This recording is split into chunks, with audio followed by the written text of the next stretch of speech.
Baroness Bennett of Manor Castle. My Lords, I join the universal commendations to the government for accepting the recommendation to introduce a Patient Safety Commissioner. It's a demonstration that from school pupils to Premiership footballers to members of the House of Lords supported by patients, many of them suffering from continuing illness and disability, that campaigning can work for everybody. I just want to briefly pick up 3 points that the Noble Lady Baroness Cumberledge made.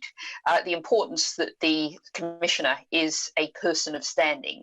And I'd also add the point that's made very clearly in the Noble Lady's report, that there's a strong gender aspect to the way far too many patients have not been listened to, have been ignored, have been mistreated by the system. And it's really important that the Patient Safety Commissioner is the person who is well equipped to understand that and to be accessible to all patients.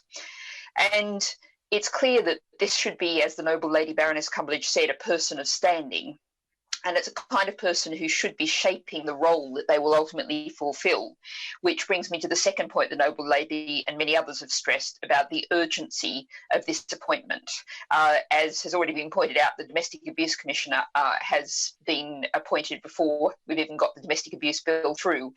That's very much a model. And a direct question to the Noble Lord, the Minister.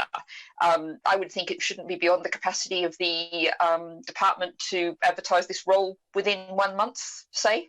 If the Noble Lord the Minister doesn't think that's a reasonable timetable, could he suggest what he thinks the reasonable timetable is, as the Noble Lord Lord O'Shanassy asked?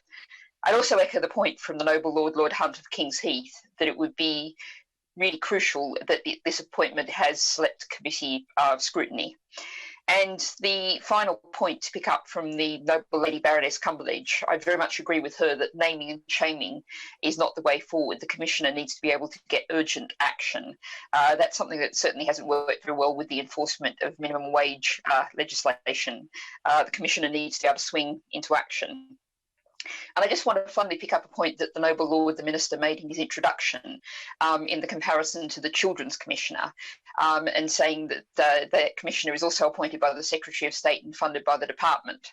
I think there is a fundamental difference between the Children's Commissioner and the Commissioner, a Patient Safety Commissioner, which is that the Children's Commissioner, of course, has a very broad remit and has done excellent things on everything from immigration law to issues of poverty and inequality, things that the department itself might well want to see action on, might well want to see the entire weight of assisting children suffering from so many disadvantages to get an education. It's not quite a parallel with the Patient Safety Commissioner operating within the Health Department, within the framework of the NHS. And that's why I think that comparison doesn't quite work.